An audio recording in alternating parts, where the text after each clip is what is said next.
Welcome, everybody. We're really thrilled that you're here today. This is a very special version of the York College Journalism Program's ongoing Enrichment seminar series. Today, we take a look at fighting wrongful convictions. Journalists police the justice system. Before we get started, I just wanted to thank a few people. I wanted to thank President Keyes for making the venue available to us. I wanted to thank the Provost and Dean and Dean Cherico for her support. I also want to thank Karia Ali, the director of the Queens EOC, for her support, and for all of you people from the EOC for joining with us today. And also I want to thank the members of the York College Journalism Advisory Board who supported this ongoing series for quite some time. We all know that journalists have a mandate to serve as watchdogs for society. They monitor those in power. Some supremely dedicated journalists go further. They identify abuses of that power and work to correct them. Professor Bill Hughes has showed that dedication in his investigation of the Johnny Hincapie case. After years of hard work, he helped to correct a terrible wrong. Here's Professor Hughes to moderate our session today, and we are very happy to welcome Johnny Hincapie.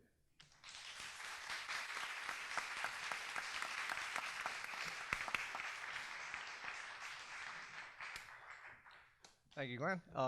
I'd just like to acknowledge the presence of two very special women in this house. Kim Breeden is a woman who introduced me to Johnny almost 10 years ago. And Kim, without Kim, none of this would have happened. And behind her is my long-suffering wife.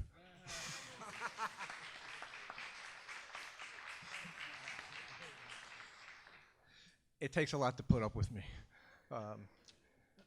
So we got a couple of clips. For those of you who missed it, Dateline NBC did a fairly good, for broadcast journalism, they did a pretty good job. Those of you who know me know I'm not a big fan of it, but they actually did a fairly good job, and we have a couple of clips to show you. Let's start with those.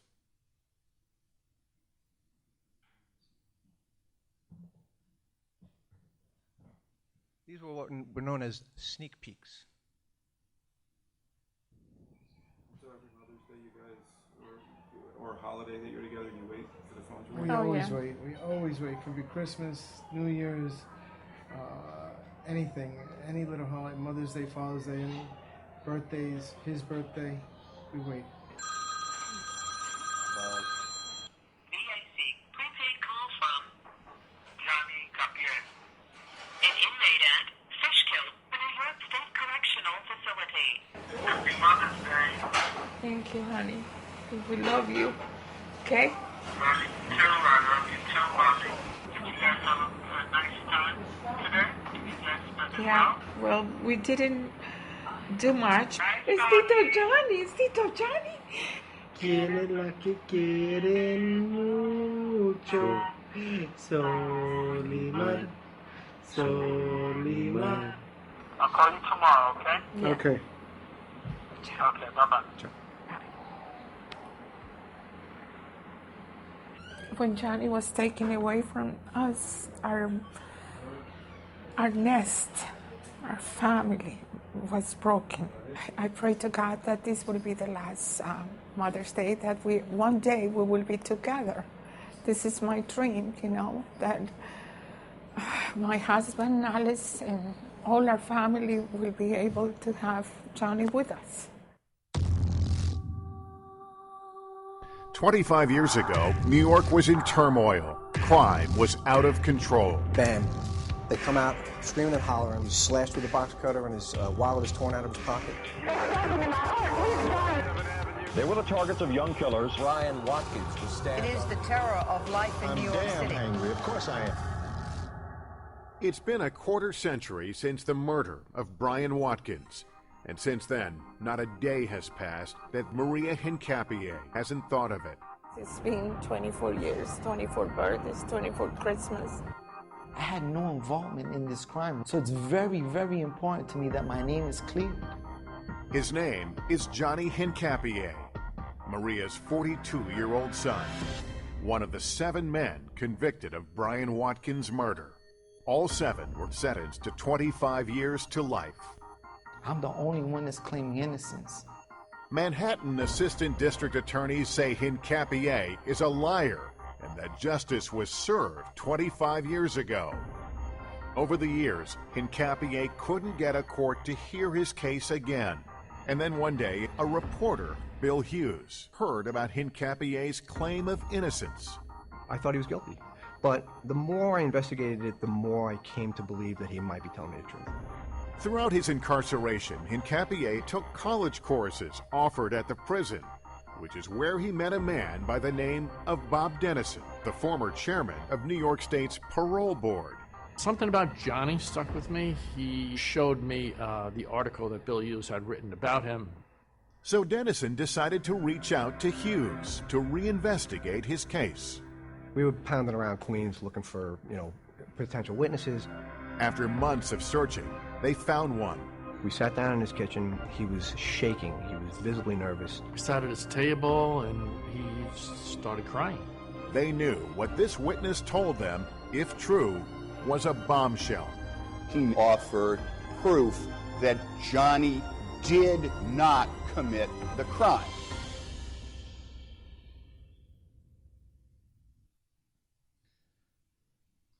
Okay, so those were the sneak peeks, little commercials for the actual show itself. If you're interested and want to see the whole thing, it's up on their website. It aired October 23rd. I'd like to introduce the panelists.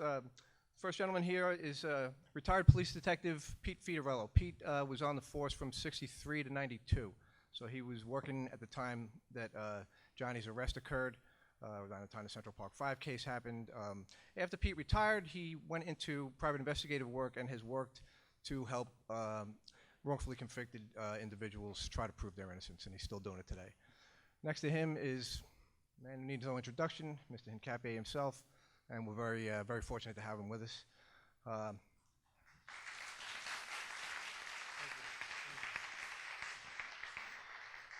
Next to him is Bob Dennison. You just saw him up on the screen, and he's needs no introduction.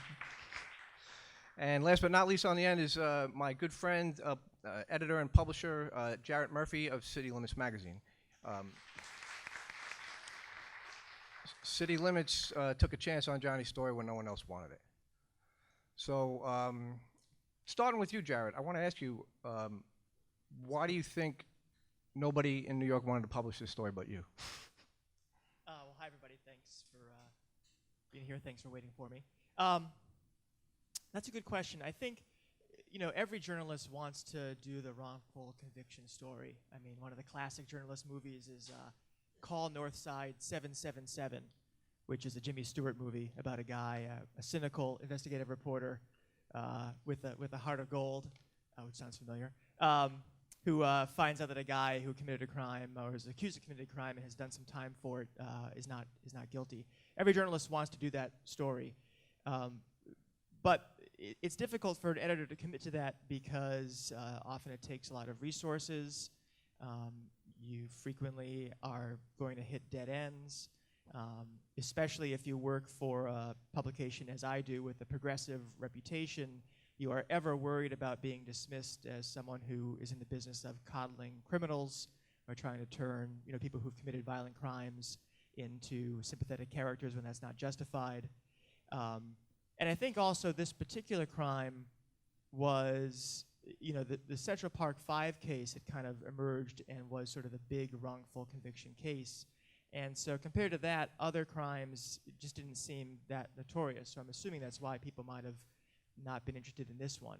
The biggest thing, I think, is for an editor to go after a story like this, you really have to trust the reporter, their skills and their instincts, because you really are putting the paper's reputation on the line. It's a big thing to question whether or not our system of justice has gotten something terribly, terribly wrong for a quarter century. In this case, it was only 20 years at that point. That's a big accusation, and that puts your reputation on the line. So you really have to have a lot of faith in the guy who's going to do it. And I'd known Bill for a long time. We hadn't really worked together on journalism. I knew him through my wife, who was a colleague of his at an earlier newspaper. But I certainly knew both that he knew how to report the story, and also that he was not someone who was going to be swayed by something that didn't have some merit. Of the two of us, the one with the heart that bled most often was probably me. So I could put my faith in Bill that he was going to deliver something that was real, and that when the DA's office called me to start yelling at me or victim's mother or anybody else, that I'd be able to stand my ground with some confidence. So that certainly helped. Thanks. Johnny, when Kim first introduced us, and what were your expectations from a piece of journalism about your case? After being in prison for so long, I've always had a lot of hope. I had hoped that somebody would finally come through for me, somebody would actually answer all my prayers, knocked on so many doors, written so many letters. So at this point, when Kim introduced me to Bill, I didn't think much of it, especially when I first met you. He told me that he was going to look into it. You know, he didn't really promise anything. He didn't really guarantee anything for me. You know, he just said he was going to look into it. That was basically it. So at the end of the day, I just kept on hanging to that thread of hope. And then when the article came out, and then there was really sort of no tangible result in the months afterward, what did you think? Well, definitely, I felt much better. I felt like finally, you know, I was grateful to Bill that my story was finally exposed. My story was finally told out there for what I've been saying all along.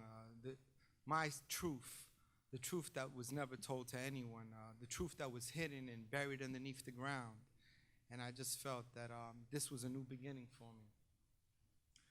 By way of background, I published an article in City Limits in 2010, around the 20th anniversary of the Brian Watkins homicide. And at the time, I had not found anything that was what they call newly discovered evidence. That's what you need to get a case back before the court system. You can do all the journalism in the world you want, but without lawyers, you don't get out of jail. You don't get out of prison. And a couple of months went by, and I didn't really know what to do because you know, nobody came knocking on the door with the keys to the prison, and it was kind of frustrating. And then I get a call from this guy, Bob Dennison, over here. Bob, we met at Ollie's Noodle Shop on Broadway and 116th Street. Were you impressed with me? Yes, as opposed to when Johnny first met you. I wasn't impressed with myself, but the first thing that Bob said to me was, what can I do to help? And I said, I got this list of people. Do you want to help me find them? And then tell everybody what happened. Yeah, you know, I had met, just a little background, I had met Johnny at Sing Sing Prison. I was asked to speak to a group of inmates who were within a few years of going to the parole board, just to give them some advice as to what to say, what not to say. And Johnny showed me Bill's article, City Limits, and he explained that they wrote an article about me, and you know, I think he asked me if I knew about the crime. Of course I did. So and then you know, he went on to say, well, I'm really innocent, and so I you know, I didn't really do anything because I don't know anything about overturning convictions.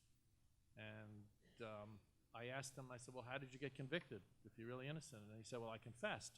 So when somebody says that to you, you know, you think, well, you know, maybe they did the crime. Anyway, so then I got involved when I met, when I went to the graduation, when Johnny got his master's degree, and I saw his family there, and they looked like just such really, really nice people, you know. So I just gave them my phone number. I gave your dad my phone number.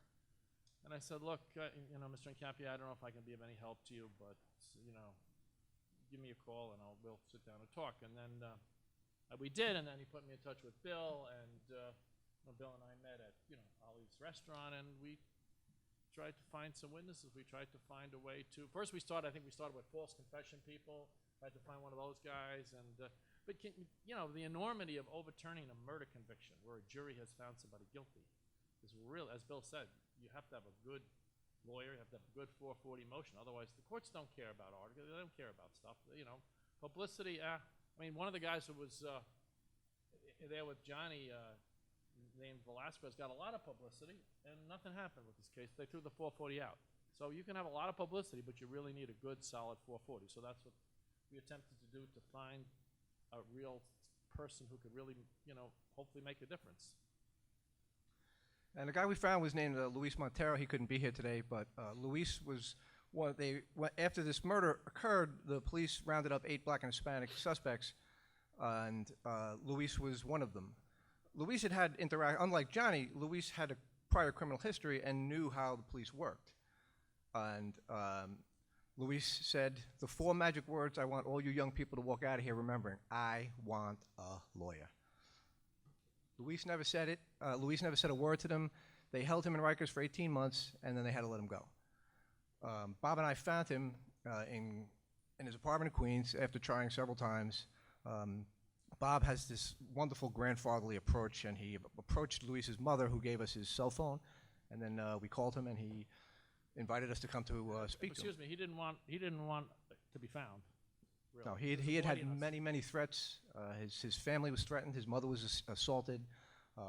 All of these suspects in this crime, their families went through hell, and so Luis just was happy to be in the shadows. And when he spoke to us reluctantly. And when he told us that Johnny wasn't involved, I asked him, how come you never told anybody this? And his reply was, you're the first person to ask me. So you never know what you're going to dig up by going out and asking questions. Now, as far as the way, there was a lot of discussion during Johnny's hearing about trying to, they called him a liar. The DA's office maintains that Johnny lied. And Johnny's main claim was that he was abused by police officers. Retired Detective Fiorello, did that ever happen?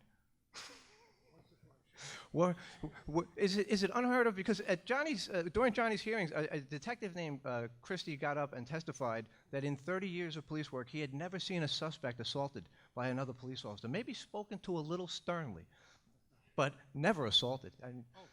Does that sound realistic to you?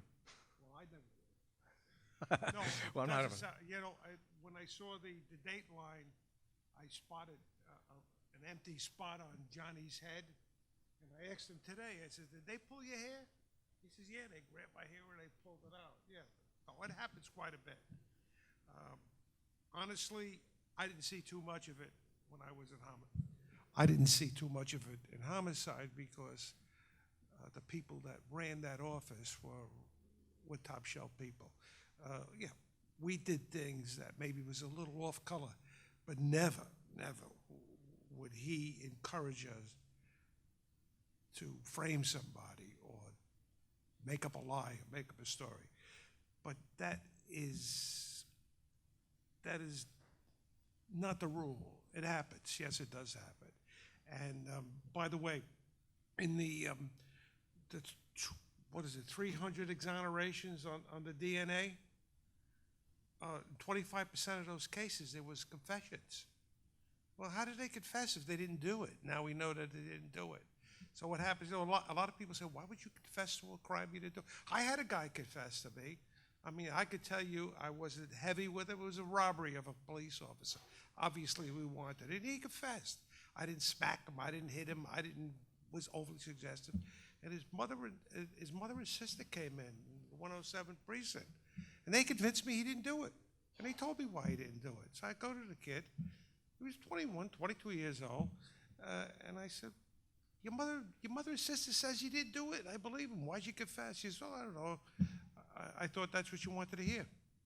And the story, we let him go. So it happens. It happens too often. Confessions are what the DAs wanted. In Queens, if you didn't get a confession, it was tough to even bring the case in. They didn't even want to hear it. The whole thing is designed to get a confession. when D.A. Brown first came into office in Queens, we're talking about Queens, he would have his DAs come to the scene, come to the precinct, and soon that stopped. Then they didn't come anymore because they didn't want to see what was going on. And then when you were ready to get the confession, you would call them up and they would come in with the video camera, and that's the way it was done. Yeah, it happens quite a bit, but but I do have to say, it's a pretty well-run shop. The NYPD is pretty much honest, but it happens. Johnny, we were talking about this beforehand. There's a common perception or misperception among most people that everybody in prison says they're innocent. Is that true or not? Everybody in prison does not say that they're innocent. I would say that more than 85 to 90% of the individuals incarcerated in the state of New York all admit to their culpability for the crimes that they were convicted for. There's only a very small percentage of individuals that claim innocence, and you hardly come across them, but when you do, and you listen to their stories, you actually can not just hear but feel and see that they're truly innocent, especially when they're willing to show you their legal work, their papers, their documents, and point out to you point by point, fact by fact, how there was misidentifications involved, or if there was false confessions involved, how, just over and over, another innocent man was thrown in jail and being framed. And there's only a small group of us. In my, time of being incarcerated, I probably came across maybe a good 10 guys, and out of those 10 guys, about 6 of us, including myself, actually, our innocence was proven. The other 4 guys I know, they're still incarcerated. And why they're incarcerated because just like myself, after so many years of writing letters to law firms, writing letters to attorneys, writing letters to priests, law students, as many people just asking for help, nobody wanted to take my case or even look into it because as the editor said, nobody wanted to take the chance. They wanted financial resources that I didn't have, I couldn't afford, and there was other reasons involved that just didn't interest them. But it's sad. It's sad. There's those individuals that are innocent can actually receive the help if somebody would just come forward to take out the time and investigate their case, like Bill and Bob did with mine. Let's go back to 1990. How aware were you of the magnitude of media coverage of your case? Well, until that year, very aware. And how do you think it impacted your trial? Tremendously. The influence that the media gave to my case, I definitely put a lot of pressure on the judge and just made the whole entire trial very prejudiced and biased towards me. I mean, the notion in saying that you're innocent until proven guilty, and that was a total lie. I mean, I was guilty from the moment that I was arrested in everybody's eyes, according to the media. There was no chance. I never had a chance. I said it to the judge when I took the stand.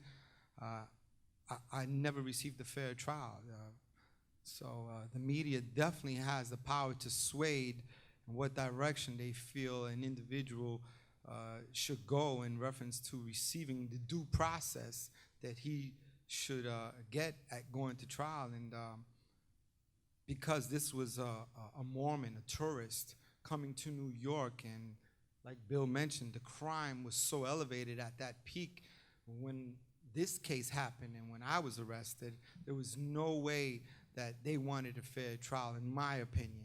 They definitely wanted to make an example with my case. They definitely wanted to clean up the streets of New York with my case, and they did that. And if it involved in putting an innocent man in prison like myself, they didn't care, and that's what happened. Jarret, when your organization faces stories like this, how do these factors affect your coverage, and how do you handle the blowback, either from law enforcement or defense? Well, we're sort of set up to do those kinds of stories. I think it's different for us than it would be for a mainstream organization. City Limits has been around since 1976. We were started in the fiscal crisis to cover policy issues affecting low income and out of borough New York. We've always had a kind kind of David versus Goliath orientation. So people kind of expect that from us, and so I don't think people will be surprised to see that kind of story. I think that for us, our approach to covering criminal justice tends to focus on systemic stuff. We don't tend to look. This is actually the only individual wrongful conviction case I've ever dealt with as a reporter anywhere, and I've been doing it for 20 years. So our focus tends to be on, the system, problems with the laws, problems with the way they're enforced, problems with the way we pretrial detain or post-conviction incarcerate people. That's kind of our main focus. And so, what we do in all those cases is just, marshal your facts, and as I said, really trust the reporter. The big blowback we got on Bill's story, as he mentioned, and as Dateline mentioned, I thought not particularly diplomatically, we ran our story and absolutely nothing happened, which is not what an editor ever wants to hear about their big cover story on the murder that changed New York City. But the only real resistance I got, or real kind of complaint I got, was from the Watkins family, who claimed, it turns out without any basis, that they weren't aware of what Bill's game was. They didn't think it was going to be that kind of a story. And Mrs. Watkins lost her son, saw him die in front of her, basically on a subway platform. So, she deserves as much sympathy as anybody, and you can understand the feelings that she must have about anything questioning a process that she was part of 20 years ago. I mean, God, who wants to be not only lose a son, but put someone who doesn't belong there in prison? That's a terrible, terrible thing. And so that required a little, human empathy, and also just trust in Bill. And Bill had saved his work. He, showed me the letter he sent her. He, gave me the notes that he'd had from their phone conversation, and I convinced myself, as I was sure from the outset, that he'd done it right, and was, she wasn't happy with my response, but I was able to give it to her, and that was really the only blowback we got. Yeah, I flew to Utah and interviewed the victim's parents, and I made it very clear to them the reason I was there was because I had met one of the co-defendants who was maintaining that he is innocent 20 years after the fact. Bob, could you talk a little bit about that dynamic when, with your experiences with the parole system, what shot does a guy who's claiming innocence after 20 years in a crime of this media notoriety have at getting parole? Yeah, it's, as part of the executive law, someone who comes up for parole is supposed to take responsibility for what they did. And somebody who comes to the parole board after so many years who's claiming that they're innocent when a jury has convicted them, it's really hard for the individual to do that, because the individual is expecting the parole board to want to hear that, look, I'm sorry for what I did, I take full responsibility for it, and but so it's really, really a big, big hurdle for somebody to come to the parole board and say they didn't do the crime. Very few people do that. There are some guys who do that, and the parole board sometimes looks at the guys that they're crazy, or they're totally lying, or occasionally they say to themselves, you know what, this guy is not telling us what he thinks we want to hear. So it is possible that, he's telling the truth, and maybe he really is innocent. So, it is possible for people to get out who say they're innocent, but it's really, really hard to do that. And so it's a difficult thing to do. And can you explain how the prison system classifies inmates based on the media notoriety of their crime? Yes. In Johnny's case and in other people's cases, when there's a lot of notoriety, they're labeled, they're given a label called CMC, which I think you were given that label, right? It's called Central Monitoring Case. Before parole board panel goes to a facility to interview inmates, they have a list of those cases that are central monitoring cases and why they're central monitoring cases. So, it plants a seed in your head that, if you make a favorable decision on this case, be expected to get some blowback in the newspapers.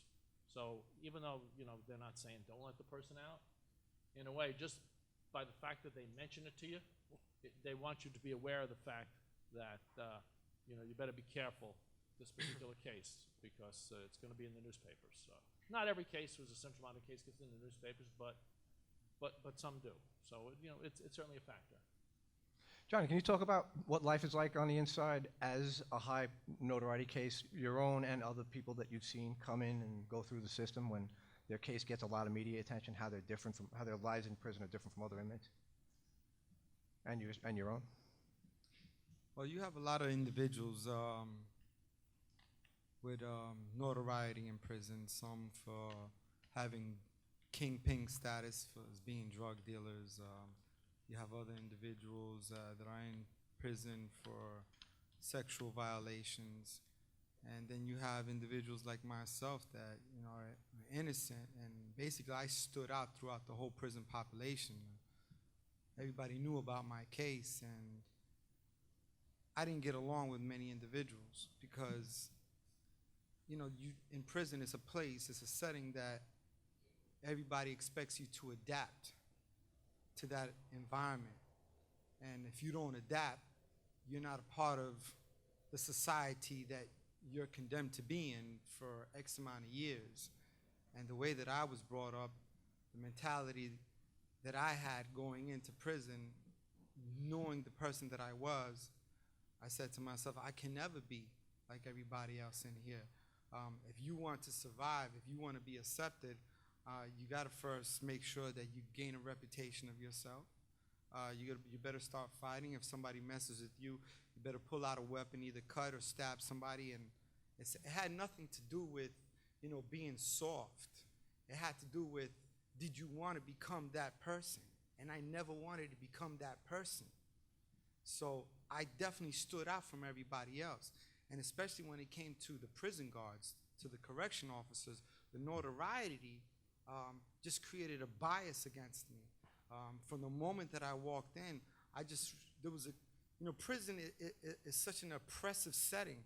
And I received like 10 times more the amount of oppression than anybody else.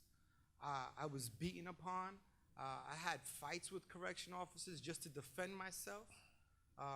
Where I literally remember, just not in Rikers Island, but at upstate, where correction officers was opening cell by cell just to have fun for the day with broomsticks and trying to hit somebody inside the cell. And by the time they got to my cell, I said, I'm not going to let that happen to me. And I just came out to defend myself. And they took me down to the ground immediately. And when I went upstate, the abuse never stopped. Multiple times I was sent to the box for nothing, all because of the notoriety in my case. I remember one specific example that I had just came out of the box, and I go to the yard to say hello to a friend of mine, and I shook his hand, and the correction officer comes and tells me, you and you, put your hands in your pocket and come with me. We went inside with him. They put us against the wall, and he calls a sergeant, and he tells the sergeant that he saw me drop a big weapon, a big knife. So the sergeant comes up to me and asks me, is this yours? I said, I've never seen that. It's not mine. So he goes, ask the other guy, and the other guy, he gets really rowdy because he had more time in the system than I had. I had just had maybe 2 years and 2 months in the system and 2 months being upstate. And thank God that the sergeant that he was talking to was new to the facility, and the officer started talking to him about my case. And I think the sergeant definitely, read between the lines. So he said, you know what do you want to do? You want to go back to the yard, or you want to go back to your cell? So I started to think, and I told myself, well, if I go back to my cell, this officer here is going to probably try something else on me.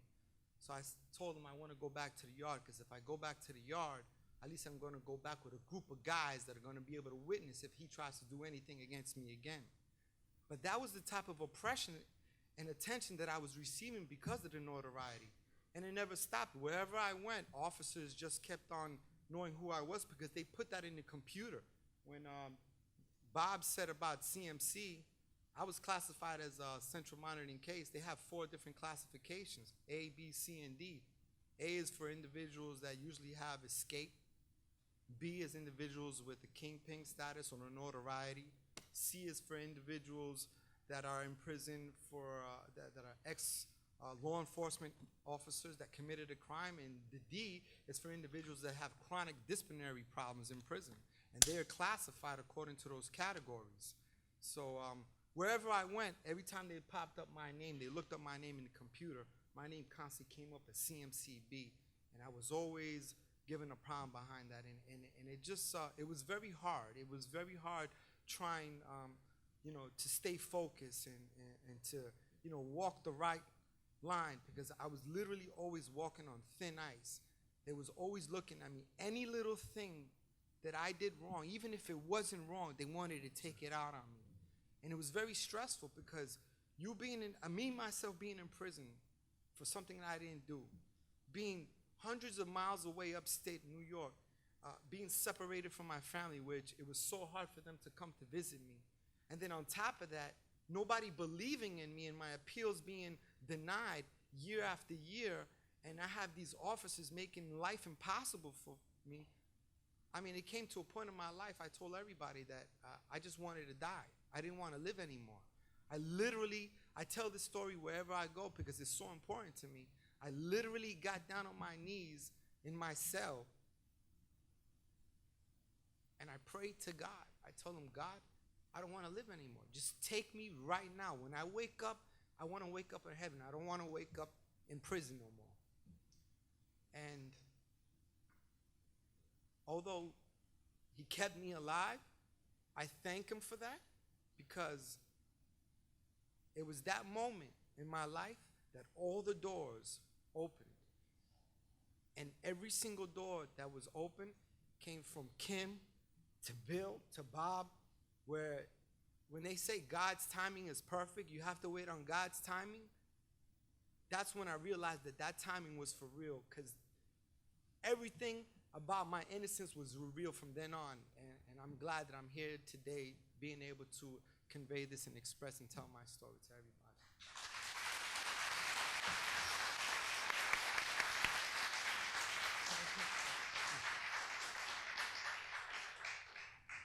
I would just like to disagree with Barb about the publicity and how it has a marginal effect on it.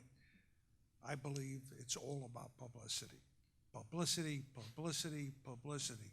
I think Johnny also said you got to shame them into it.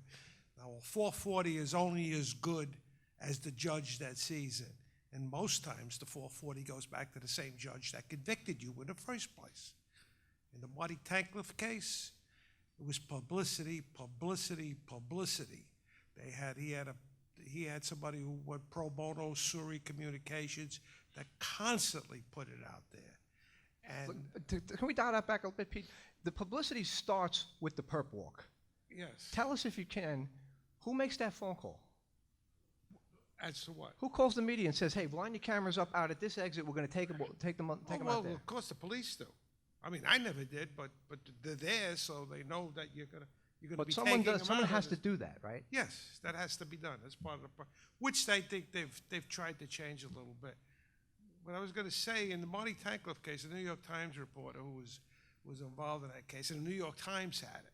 So, you know, that's another. And he said that case has been settled in the appellate division even before the appeal went in.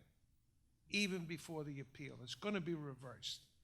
And when Barkett was asked, he was the lawyer, will this case ever go to trial again? Before the appeal, he says, it'll never go to trial again. Whether we win it or lose it, it's not going to go to trial because the DA doesn't want this out in the public.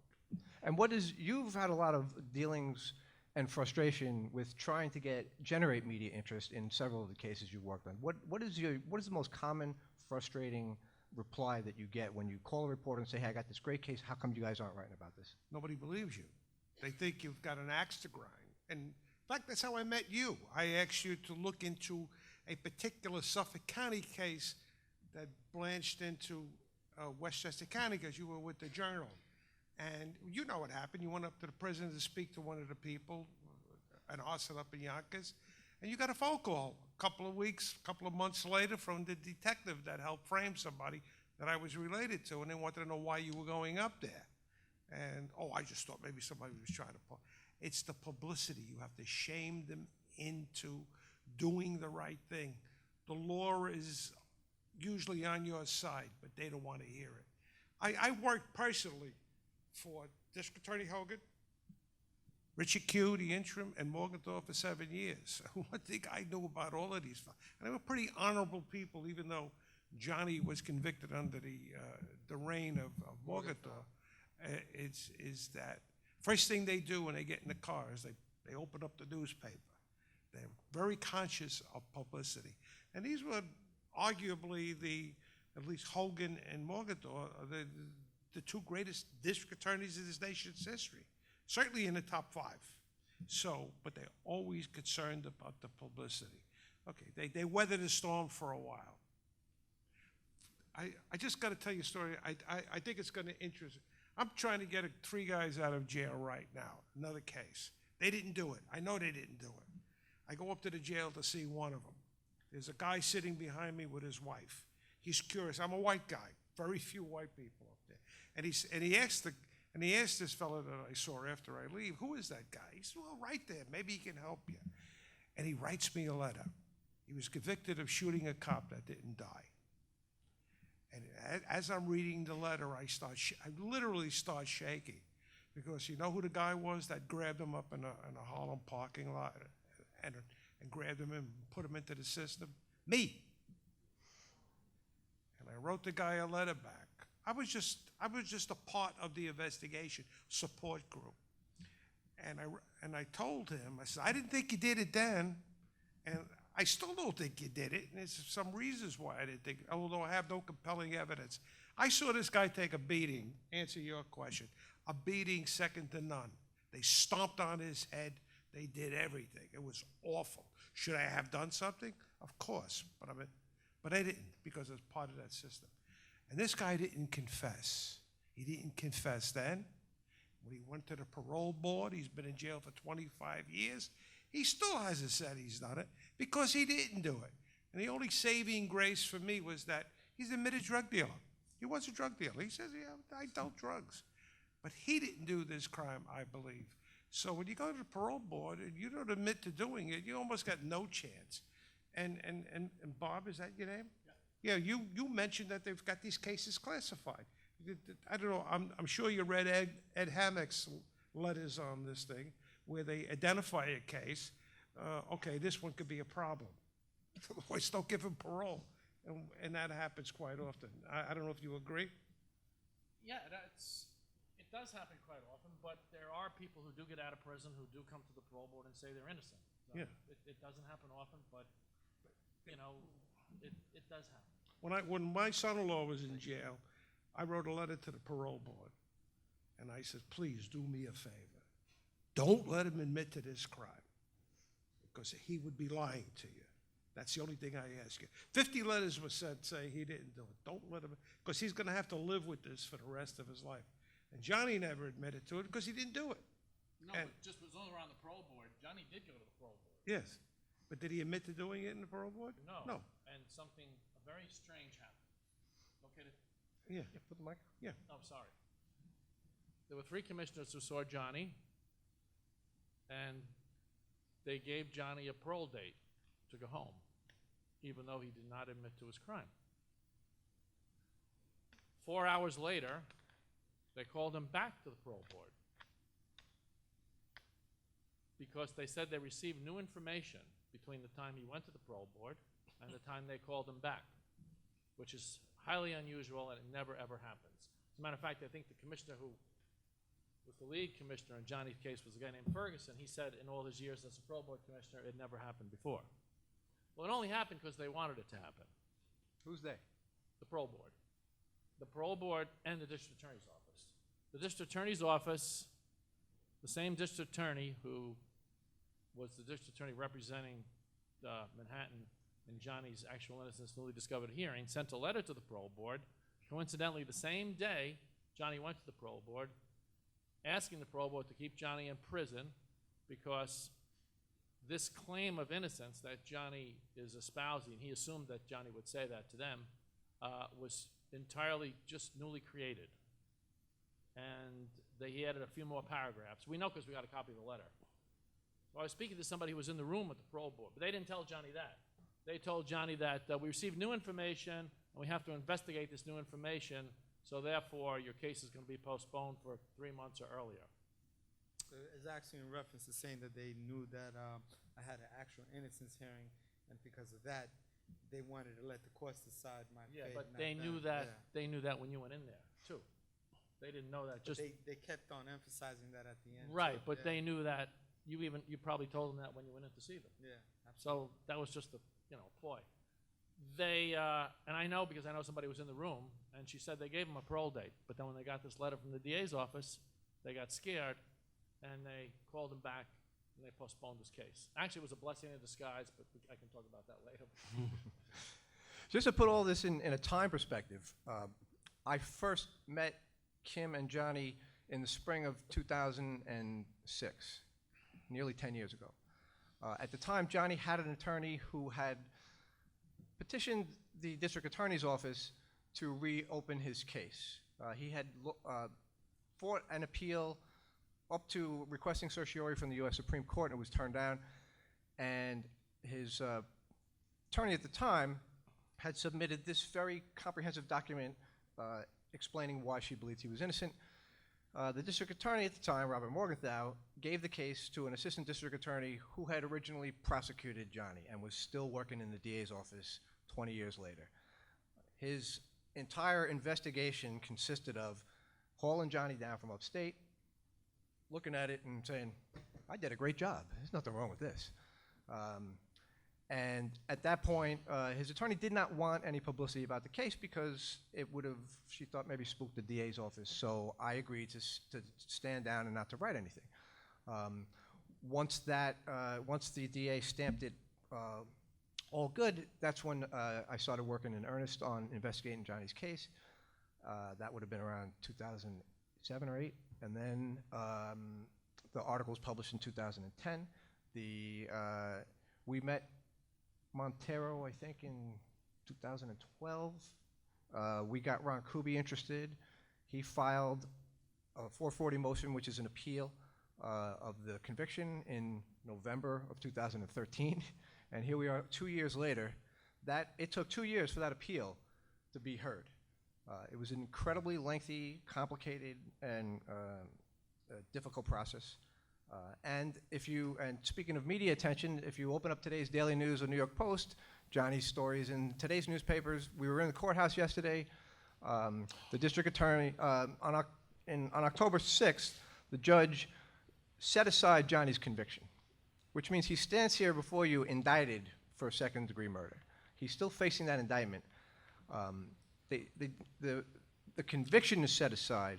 The indictment stands.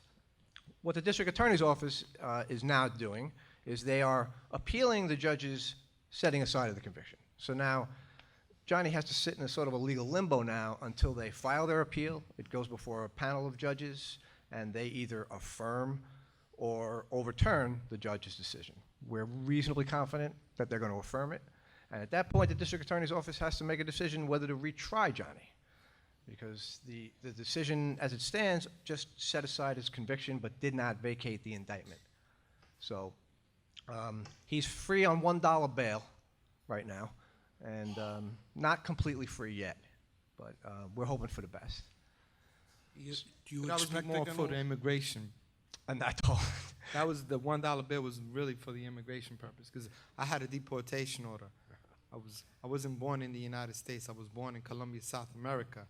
And the law in the United States is anybody convicted of a felony conviction, for a felony crime, that's not a citizen, automatically is going to get a deportation order. And they gave me a deportation order.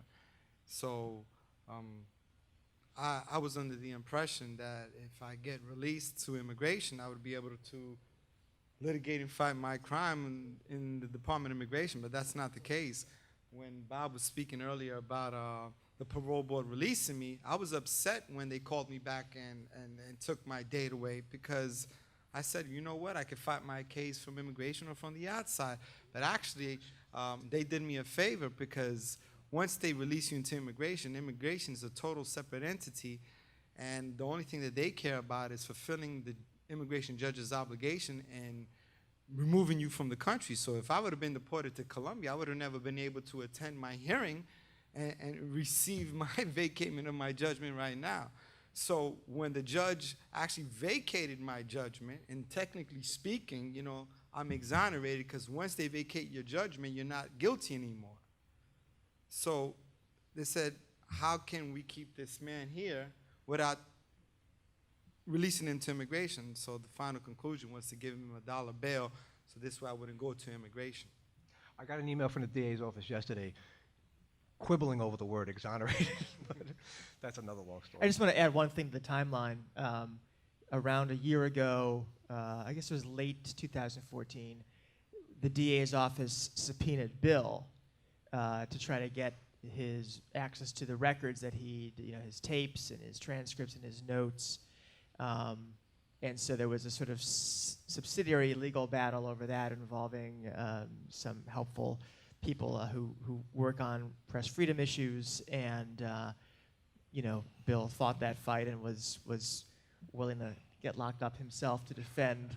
You know, it ended up working out, I guess, okay, and you know, these issues are complicated about when reporters should or shouldn't or should not comply with that. But just to Bill's questions and points earlier about the disincentives for publications to get involved in this stuff is when prosecutors use that tactic, you know, reporters defend their right to keep their information private. They're not a fact-finding agency for the police or the courts. That's important to us. And so if that becomes challenged regularly, that is a disincentive to do these kinds of stories, especially if you are a pathetically small organization like City Limits. You have no legal budget. You know, we don't have a lawyer even to like look at our taxes, let alone defend a subpoena. So, you know, I think one thing that I would have to keep in mind going forward is that that might happen again, and we'd have to figure out what our sort of plan B was to defend it, because you can't just hand it all over. So that was a part of the timeline that was particularly fraught for us. Thanks. Thanks for bringing that up. I skipped my mind. Do you expect they're going to offer Johnny a Mickey Mouse charge to plead guilty to? His attorney, Ron Kuby, who couldn't be here today because he's on the radio right now with his radio program, he gambles that they'll offer Johnny, they dangle this over his head to keep him in, you know, in a sense of limbo, and then we're guessing a manslaughter plea or something like that with time serves, because Johnny did 25 years, 1 month, and 3 days in prison. And they wanted to keep him even longer. At this time, I'd like to turn it over to the students. If anyone has any questions, they've told me you need to come down to this microphone. And if you have any questions for anyone on the panel, please step right up. Oh, come on, you kids. Not a one of you? Bill, one thing you should clarify before the questions come in. In the original indictment, there was no direct accusation from the city that Johnny did any violence to the victims. Explain the way they grouped the suspects together, even though only one suspect admitted to actually stabbing. Yeah, anybody want to explain the felony murder statute? You can, go ahead. I don't want to do it. All right. In New York State, like, what is it, Jarret? 26 other states, I believe, in the United States have what's called the felony murder statute, where if you are part of a group that participates in a crime, and the crime results in a homicide, and you have knowledge that there was a weapon and that a crime was about to be committed, everyone in the group is culpable for a murder charge. All the detectives had to get Johnny to admit to was that he knew that there was going to be a crime and that he knew that the actual stabber, Gary Morales, had a knife. And what a lot of people don't understand, and what Johnny certainly didn't understand at the time, was that police can lie to you. And they lied to Johnny and told him, look, it's a misdemeanor, it's a criminal, it's just a robbery. You sign this confession, you admit to this, we'll drive you home. But if you don't, your buddies are in the next room, they're gonna put you with the knife in your hand, you're going away for murder. And they just completely bullshitted him and into believing that signing that confession was his way out. And yeah, it was just a few punches, slaps, and physical in addition, yes, to it. There was physical abuse, and but that's always difficult to prove. Young lady. Sir, what was your major, your master's? You said you got a master's degree in prison? Yes. And what was it in? What was it in? My master's degree was in professional studies with the area concentration in urban ministry. And for anybody that doesn't know what urban ministry means, it's just basically concentrating on helping a group of individuals in any urban city that, whether it deals with drug addicts, homeless people, youth at risk, people with HIV and AIDS, any center of attention that you would like to give back to society and helping in, that becomes your ministry. Necessarily, you don't have to be a pastor or a minister at a church to have a ministry. Anything that you want to dedicate into making a difference in people's lives, that it becomes your ministry. And what did you want to do once you're out? Well, I was inspired by many mentors in theater of a program that I belonged to in prison called RTA, which stands for Rehabilitation Through the Arts. And that's where I met this beautiful angel, Kim Breeden, who actually started all this situation by bringing so many people together to help me in my case and revealing my innocence. And through the compassion, the dedication, the commitment to really transform men's lives in prison, I saw the tools, I saw the love, the support, the artistic values that was given to so many men in helping them express themselves and identify themselves, and really want to have a voice, because there's so many men in prison are voiceless. And it was through that program that I found out that I wanted to help kids. I wanted to help children basically do the same exact thing, but derail them from any illicit activity, any negative environment, and help them discover themselves and see if they could choose a path of life that they want to really grow into and look for a career. That's wonderful. Excellent. And I don't want to take up a lot of time, but I Ask as much questions as you want. 2 questions for the journalist over there. Sure. This case, since it was such a high-profile case, and it's obvious that he's innocent, how much is that going to help your journalist career that you've taken on such a challenge? Well, we've been pretty mercenary about it. I'll be honest about that. You know, we're a nonprofit organization, and so we survive not so much on the advertising, but on the foundations and the donations. And if you can show you have impact, then people will hopefully support you. And so we're very proud of the fact that, I mean, I'll be honest, this story has had more impact than any story, I mean, more identifiable impact than any story I've been associated with over my career. It's a story where I did the least actual work. So it's really wonderful for me. So because I'm such a good writer. Bill, yeah, right. Bill basically dropped it in my lap and just had to say yes and cut a check to him, so it was pretty easy. But so, you know, we have certainly like highlighted that this happened, and we followed the case on our site. And, you know, I don't know how much it will help my career personally, but my hope is that, you know, people will identify City Limits as a place that does this, not only to give us money, but to give us ideas. I mean, as Bill will tell you, when you do a prison case, any kind of prison case, you begin to get letters from prisoners because they're looking for that person who's going to actually read the letter and internalize it. Some of them are nuts, and some of them are not. And so, you know, hopefully we'll get, this will shake the trees, and we'll get some other stories out of this where we can have equal impact, and maybe on them I'll actually do a look of work or two. I just have one more question. I come from Queens Educational Opportunity Center. The director, Ms. Kyrie Ali, is here. A lot of our students are here, and I'm sure a lot of your college students are here. If a student is interested in a journalism career, what advice do you have for them to have to start a career, or what they should look out for, or skills to develop to become a successful journalist?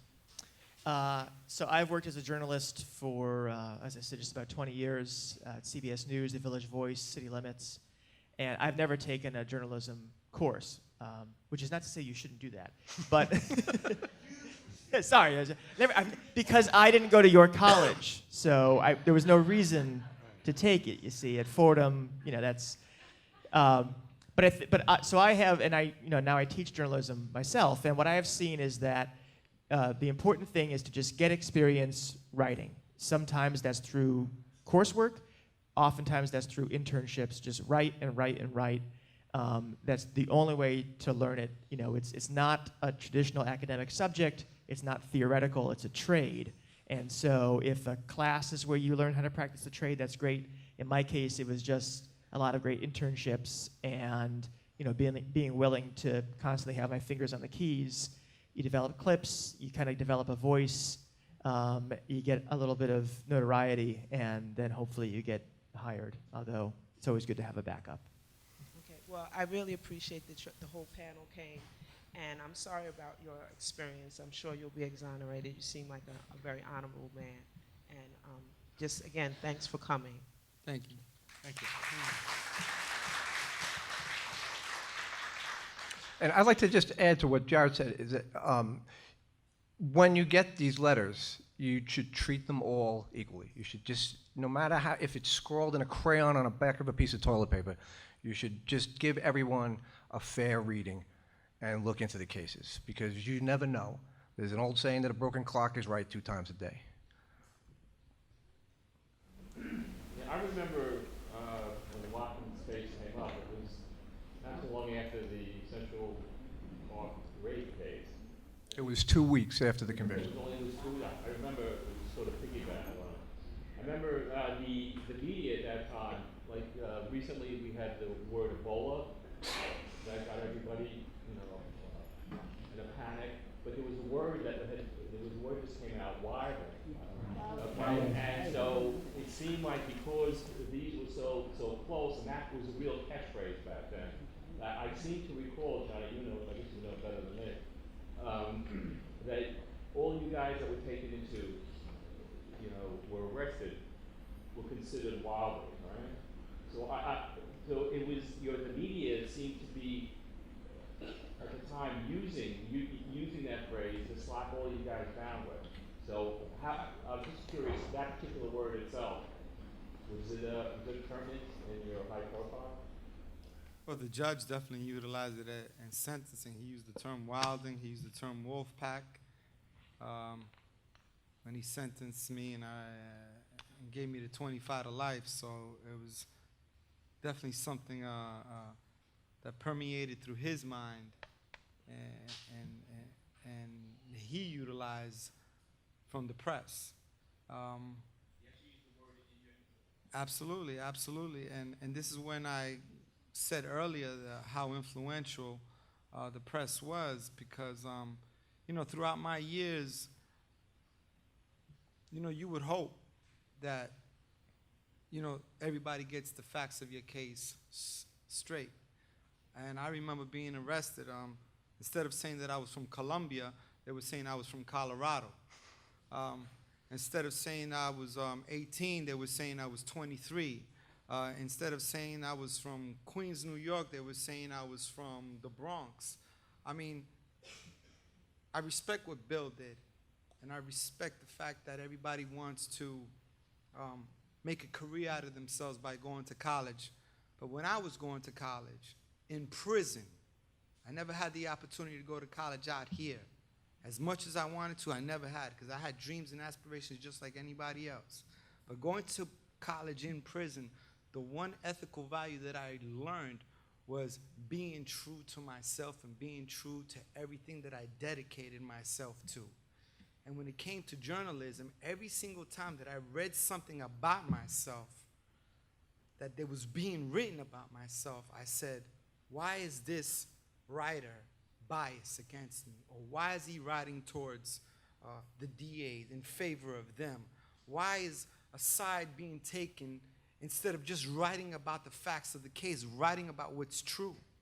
So my suggestion to anybody that wants to pursue a career in journalism is, I understand that there's going to be political pressure in any environment, in any working setting that you're going to work in, and you're going to have restrictions. You're going to have to just work with what you have, but never allow anybody to negatively influence you to writing something that you shouldn't be writing about. Stick to what you believe in, stick to what is right, and stick to the facts, because the facts will never do you wrong. Yeah, I'll just piggyback on that real quick. Just a quick piggyback point, and Johnny's point is excellent. I think reporters are often asked to pretend they know more than they do. And it's embarrassing to admit sometimes you don't. And so that leads to the use of shorthand. And there's no area of journalism where the shorthand is more problematic than with criminal justice. You get terms like wilding, crack babies. All these things have no real basis in fact, but reporters use them in the place of actually going and doing the real reporting, the real work, the hard work. And so, if there's a thing to make part of your practice is before you hand an article to your editor, because they may not catch it, they may use the same terms themselves. Watch out for those code words, and they can fall on either side. Disgruntled worker. Be careful about them because they take the place of real reporting, and they lead to dangerous stereotypes that it takes someone a quarter century to shake. Yeah, and just to piggyback on what Johnny and you were saying, the judge in the case was a judge named Edgar Torres, and because as Bill mentioned in the Dateline, the city was so overrun with murders and crime was so terrible. I think you mentioned and the Dateline mentioned there was a headline in the Post, Dave do something. David Dinkins was mayor. So Torres wasn't supposed to get this case. He was not in the rotation, but he was handpicked to be the judge in this case because 6 of the defendants were Hispanic and 2 were African American, I believe. And, well, one, the guy Montero, his case was thrown out, but they were not. I mean, I won't mention the person's name, but she was heavily involved in Johnny's case in the beginning. She accepted 2 confessions for the same thing.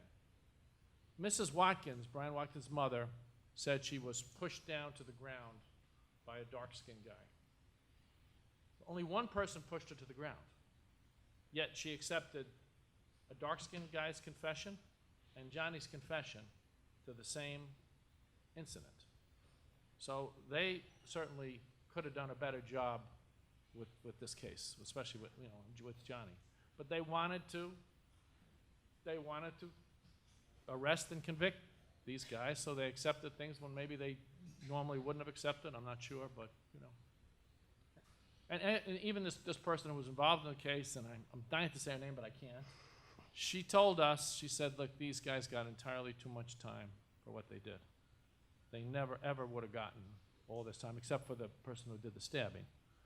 But because this was such a high-profile case at a terrible, terrible time in New York City's history as far as crime goes, that these guys were going to be convicted, and they were going to set an example for other people. So that's how things get messed up. Let me just say one more thing, Bill. Please. Going back to the ethical standpoint of being a true journalist, if there was journalists back then that really stood their grounds, stuck to their guns of taking that oath of being a journalist instead of being influenced by any political pressure, because at the same time, I don't know, how well diverse everybody knows how politics influences the media as well as the media influences politics. We all know that they all sleep in bed hand in hand. So I'm saying that because back then, one of the detectives that wasn't mentioned here today from the Central Park case was one of the same detectives that was in my case and that was involved with the interrogation process of bringing about my false confession. One of my co-defendants in my case, I met there that night. I never met him before, ever in my life.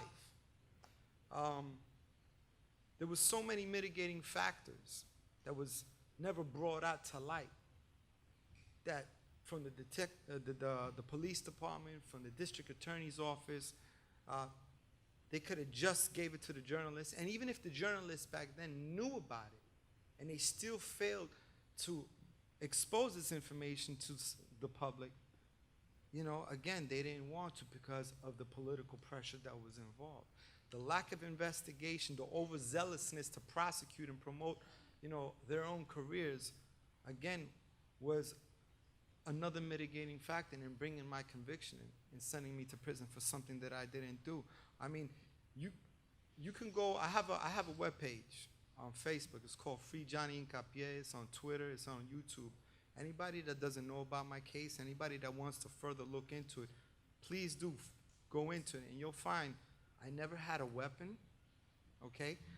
I never physically hurt anybody, and I never had any knowledge in this. I mean, from the beginning, even what Bob just said, the mother's victim in this case, she personally testified and said that a dark-skinned person grabbed her and pushed her to the ground. When I went to the parole board, when he was talking about Commissioner Ferguson, he asked me this question. I mean, I directed him to the record in my case. I said, listen, if you go to page 6 of my probation report, you'll find who was the individuals that grabbed this person, not the allegation that was made against me by the district attorney's office. You know, I'm not making up things. I'm not speaking lies. Look at the record. And I said, with all due respect, sir, but do I look like a dark-skinned black individual to you? Do I look African-American to you? No. I mean, so it made them think. This is information that was never revealed, and it goes again to saying that, you know, a journalist that investigates a case, a journalist that keeps true to his job, to want to really do his job the way he's supposed to, like what Bill did, is going to bring this to light, and it's going to prevent other people like myself from going to prison, from not doing something that they did. Because if there was a real investigation conducted back then, I probably would have never spent 25 years of my life in prison. Did any reporters ever request to interview you after you were first arrested? No reporters ever requested an interview from me, only after I was convicted. And have you noticed the press has gotten kind of lovey-dovey with you since you had your conviction overturned? Now all the press, everybody, which I appreciate because of you, okay? And now they appreciate, you know, the truth of my case. Now they want to support me. Now they want to shake my hand. Now they want to wish me all the best, but they weren't like that 25 years ago, you know? So now everybody wants me to give them an interview, whether by phone, by appearing in a radio station or on TV or something. But I take my blessings as each day goes by. Excuse me, Bill, one thing I just wanted to bring up quickly, availability of evidence at certain junctures along the way, especially early on in the case. In the NBC report, they mentioned that one of the other defendants said specifically that Johnny wasn't dead. Right. And he mentioned it a second time in a later testimony that he was given. Was those confessions, were the tape of those confessions available to the media? They, yes, well, all confessions are public record, but no media outlet picked up on that disparity. And the disparity is that Johnny's trial was what they call bifurcated. There were 8 suspects, and they split them into 2 groups of 4 each. I have never been able to get an honest answer from the Office of Court Administration or anybody about the mechanism of deciding who went into each group, but it's fairly obvious that by placing one individual who states in his videotape confession that Johnny and Kevin left twice, that Johnny was not involved in this crime, that was not admissible as evidence in Johnny's trial, because the district attorney successfully argued that I can't cross-examine a videotape. And that's the way the law works. And Johnny appealed that as high as it could go, and it got knocked down. Young man, what's your question? Just want to ask a question, Johnny. How long have you been out of jail? I've been out of jail for a month and some change now. Since October 6th. Yeah. What I just want to say, I feel sad for you. We're glad to see you. So fight the good fight. Okay. Thank you. Thank you.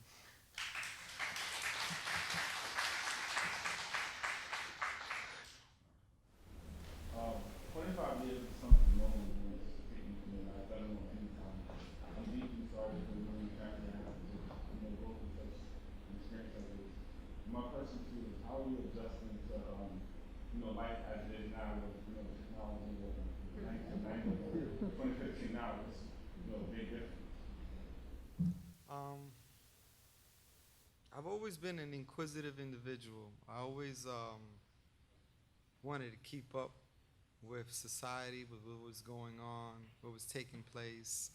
I was fortunate enough to come across a lot of magazines, a lot of newspapers, and I definitely watched the news and movies in prison. So although I knew what a website or internet was or a cell phone was and how it was explained to me by either my family or friends or other individuals over the phone, I really didn't understand the application itself until I came out. I mean, I have an iPhone, and when I got that iPhone, I was like, oh yeah, this is simple, you know, just dial. No, there's all these apps and buttons and, you know, so it took some time to adapt to that. But I think, you know, regardless what challenge I'm going to face, nowadays I'm more than open to face all of these challenges. I'd rather face a challenge out here than face all the challenges that I went through out there, even though I went through them. And ironically, you're probably going to say I'm crazy for saying this. You know, my parents never raised me in saying that, you know, Johnny, you should go to prison, or Johnny, you need to become a criminal. Johnny, prison is the only experience you're going to learn in order how to become a man or anything like that. And although I went to prison, I'm glad that I did. Why? Although I never wanted to go to prison, it was in prison that I learned about who I am. It was in prison that I learned about what it is to persevere, to become resilient, and to be a God-fearing man, and to have the character that I have today.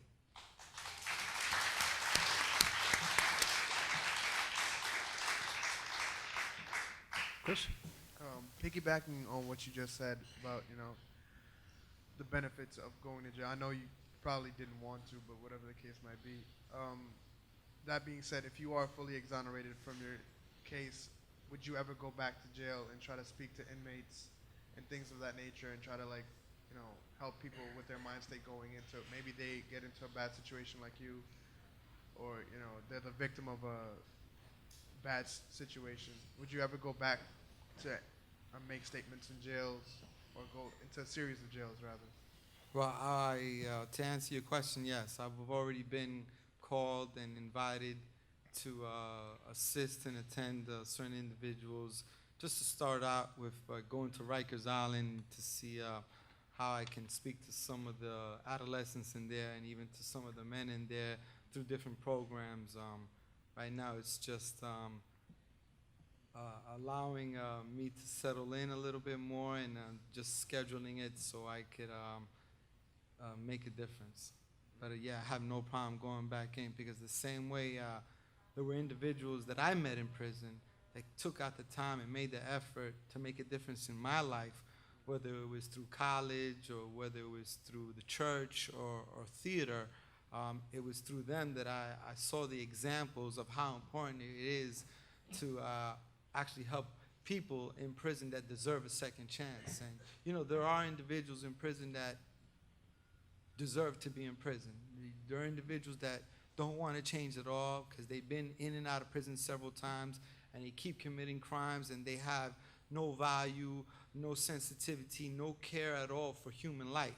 But there are also individuals that have changed, that have transformed their lives because of these individuals, because of these volunteers that come in and help them to discover about themselves, to discover that there is a second chance, that they have hope at the end of the life.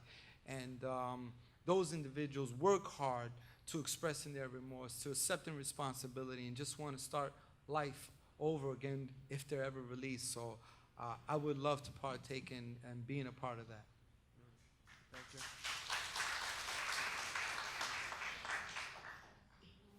Johnny, my question's for you. Well, first, thank you for coming and speaking to all of us here today.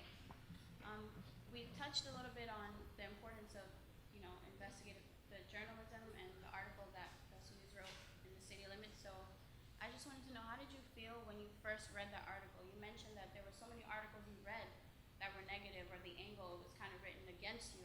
So when you saw a piece of work that was actually, where the reporting was correct and the facts, they were accurate, how did you feel when you read it, and what were some of the things that you shared with Professor Hughes after reading the article?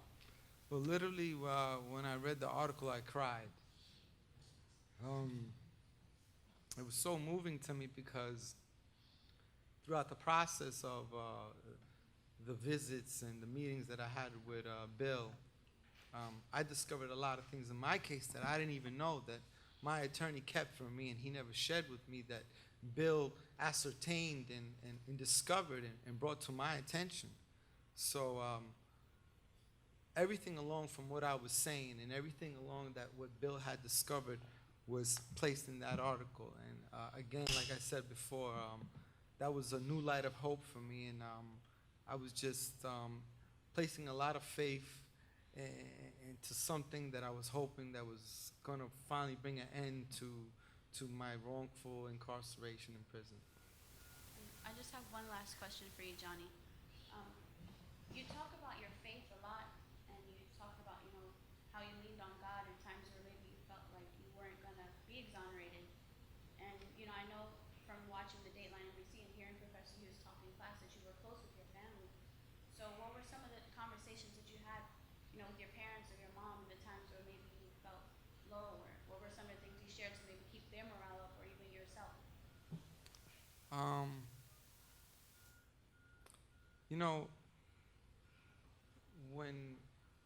When I was doing time, my family was doing time with me as well. My parents went through a lot. My attorney at the time took my parents for everything that they had. The business and the house they had it to sell it, get rid of it. They basically had nothing. And then they had to come to support me in prison and try to help me to survive in prison with extra means of buying extra food in the commissary, or soap or lotion, or being able to have something else to wear other than prison clothes, a set of greens, or what they call upstate New York. So I always had an open, honest relationship with my parents, and sometimes it's hard for other individuals to have that, because when you're suffering, you don't want your family to suffer either. You don't want to discuss your pain and suffering with them. But I learned that by doing that, we gave each other support. My parents would support me, they would encourage me, and whenever they were going through something that they shared with me, I supported them and encouraged them. And at the end of the day, we all come, like I said before, we all have different backgrounds. We all come from different cultures, and we all believe in something different when it comes to a religious background. But regardless what we believe in, regardless what denomination we have, when you're in prison and you're locked inside of a cell and those lights go off and there's nobody else that you can turn to, when years go by and years go by and years just keep mounting on and on and on, and next thing you know, you got 10 years in, and then you got 2 decades in, you start to learn that you have no other person to turn to but God. And, it's in those dark moments, that you realize that when I said to you that my family was doing time, there's a lot of people in society that are in their own prison. They don't have to be physically locked in behind bars to be in prison. They're in a prison in their own household, that they're going through troubles. They're struggling themselves. So the support network that I had with my family, the support network that I thank God that I received from other individuals that I consider today my family, that were friends, from relationships that I developed. A brother of mine that I call today, Brent, who I love dearly. Like I mentioned, Kim, who's actually the one person that decided to believe in me and started all of this. It's an example. It's an example of what it is to believe in each other, to support each other, and to have faith in each other, and to have faith in God overall.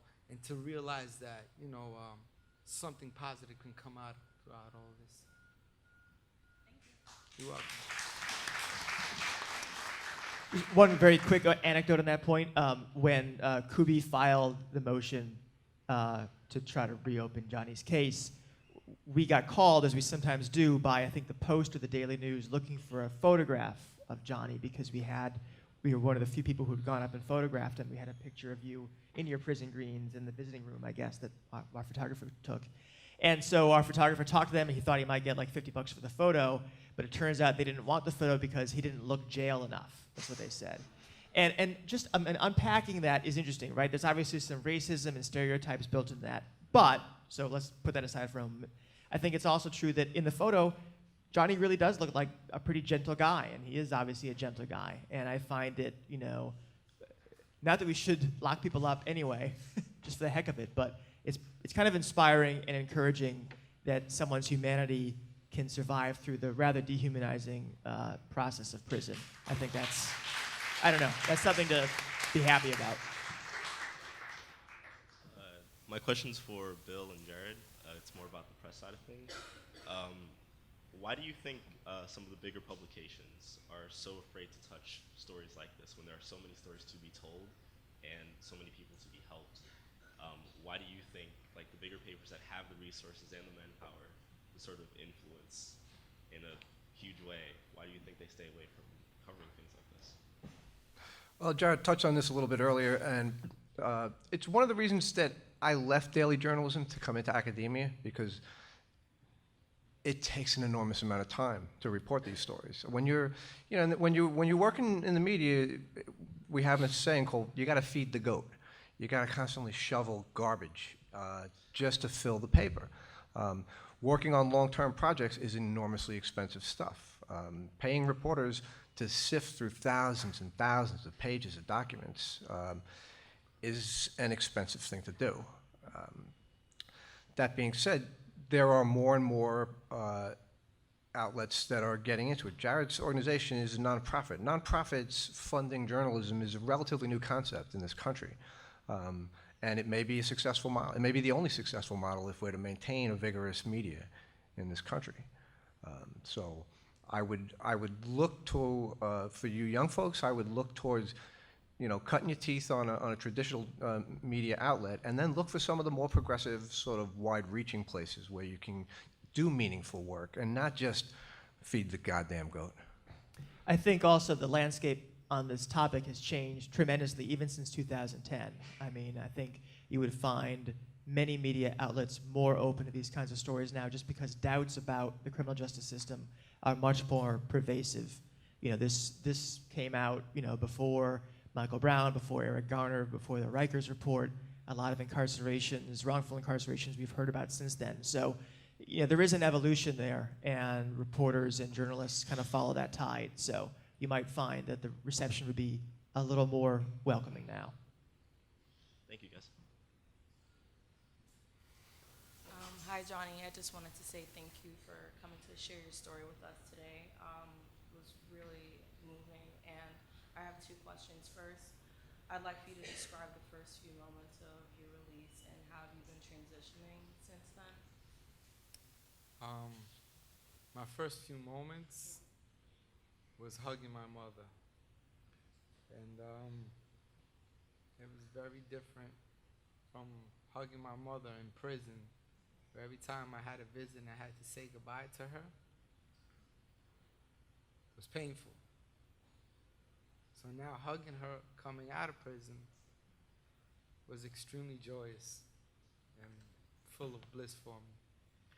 And it was surreal. I couldn't believe that I was actually walking out. So I thank God for that. And my transition, I think that I thank God again for the support network that I've had from numerous friends and family that has actually made it smooth for me, because I've been telling everybody, you know, everybody keeps asking me that, don't you get tired of people asking you, how do you feel since you've been out of prison? And I tell them that, you know, when I was in prison, everybody kept on asking me, well, how do you feel? And at times I used to kind of get angry because I used to tell them, are you serious? You're gonna ask me how do I feel? I feel miserable being in prison, right? I mean, especially when I first came to prison, I was bitter and angry.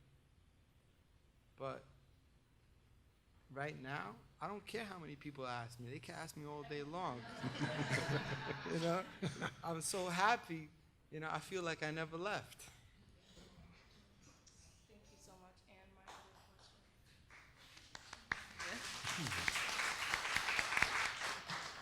And my other question, for the enormity of this case, it's probably far from over, but is there any way to like pursue any kind of justice for yourself, of reformation of the procedural system? Is there any way to go about, having beyond the clear name, like how can they take, responsibility for this? I think that my case serving as an example, I think what I've been telling a lot of people that I need to continue to promote what happened to me as much as possible. I mean, the more support that I receive, the more people that go on my webpage and support me, the more that we can network together and trying to change laws where people in the law enforcement agency where we can prove their guilt at hand and prosecute them for their wrongdoing because they're protected by law, where it's so many cases where it's been by prosecutorial misconduct or being framed by crooked police officers. You know, it's so easy to put somebody in prison. It's so easy not wanting to investigate a case. But it's that easy to release somebody and investigate the case too if they want to. So I just feel that we have to be more conscientious and willing to come together and help out to really do what's right. I mean, at the end of the day, everybody wants to go home to their families. Everybody wants to have a nice paycheck and have a nice career. But you know, as they say, don't choose a job that you hate, choose a job that you love, right? And if you could choose a job that you love and really love about making a difference, you know, it's gonna serve a greater purpose, because at the end of the day, I tell people, if it can happen to me, it can happen to anybody's child. You know, I was 18 and the look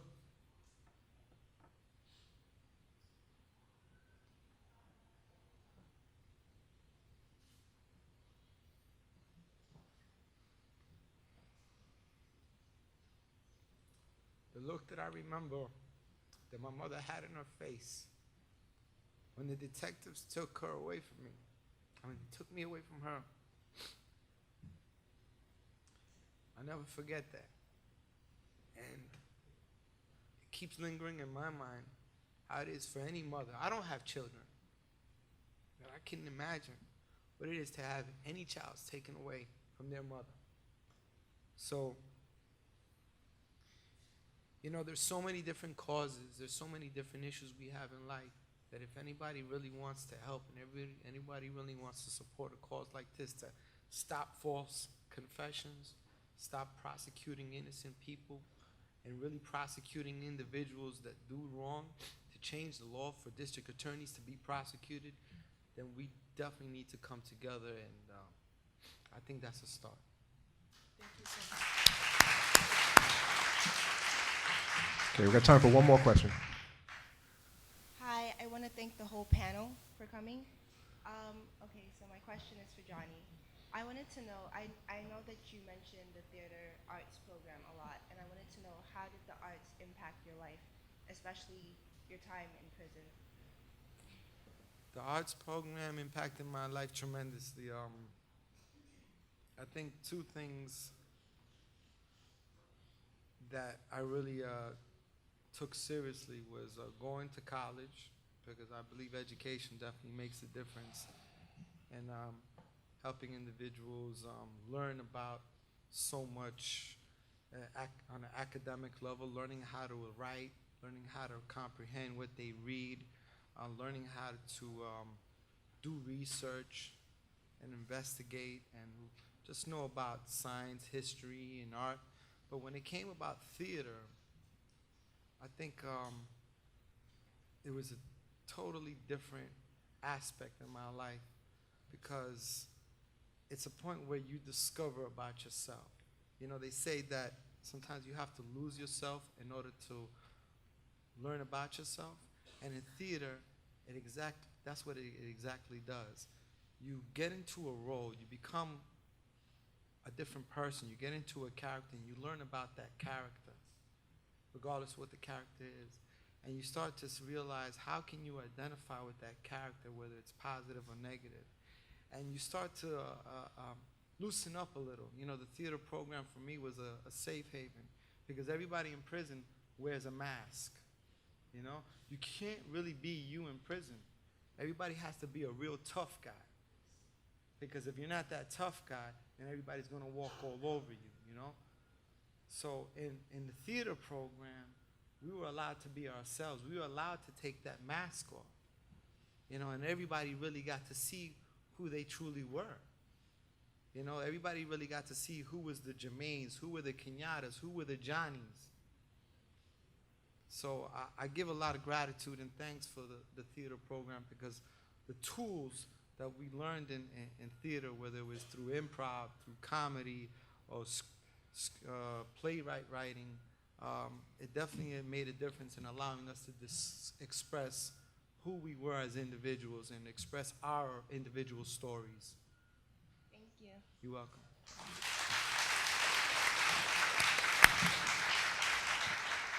Well, unfortunately, we're out of time, folks. Can we just give one more big round of applause for everybody on the panel for coming here? Thank you all.